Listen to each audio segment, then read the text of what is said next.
Your first Alert 5 weather with Sam Schreier.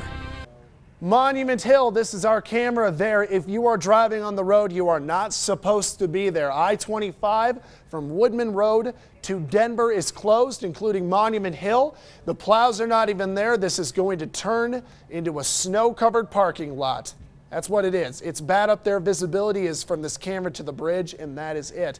The other camera we've got is looking at Interquest on the north side of Colorado Springs. Normally there's a lot of road to look at here. Not so much. This is another area where it's closed. This camera points south. It's looking back towards downtown, that general direction. We can't see past a tree or two, into this camera. Come on out to our weather wall here. So there's obviously a lot going around. Little different with this midday hit. We're not going to talk about 7-day forecast. We're going to do all radar and the current conditions slamming into southern Colorado. Now road closures, again, Breeze listed them all. A couple of the main ones to remind you of over and over. Woodman Road to Lone Tree. That's past Denver. That's a 46-mile stretch of road.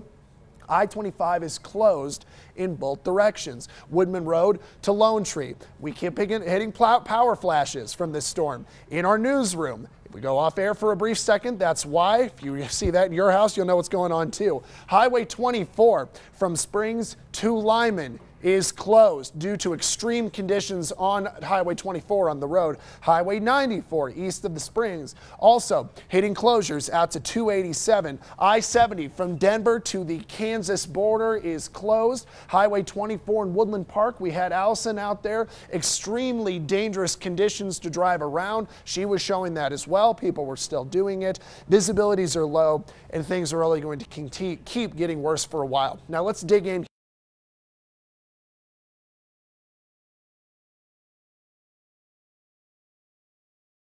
The Springs out to Woodland Park. Now we've been holding on to more of a rain-snow mixture from downtown south to Fort Carson south on 115, but the storm is starting to pull cold air out of the top and smash every bit of the city with this heavy driving snow. Those darker snow bands in particular over Ute Pass is going to make it extremely difficult to drive through. The winds come out of the north and northwest, which means Highway 24 to Falcon to Callahan, Highway 94 east are in extreme danger from very, very strong winds, blizzard conditions, and zero visibility to the point where you could get trapped in your car and we would not be able to get you rescued for hours.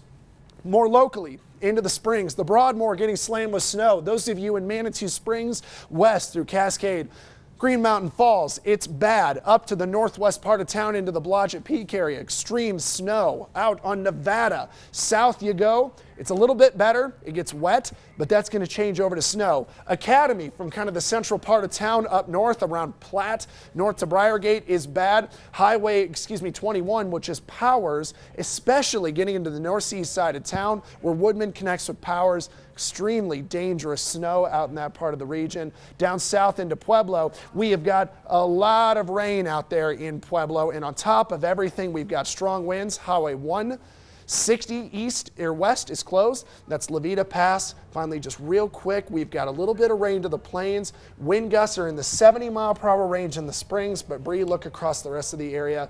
They are in the 70 or 50-mile-per-hour range. And the big question on everybody's mind, I know you already hit it once, but when is this storm going to kind of settle down so people feel like they can drive again if they're staying somewhere for the time being? Looks to me like it's going to keep going until about 9 to 10 o'clock. And then it's still going to be bad with the leftovers. Exactly. It'll still be windy. We could see some more flurries after that overnight, but you need to prepare that you could be stuck well into tomorrow morning.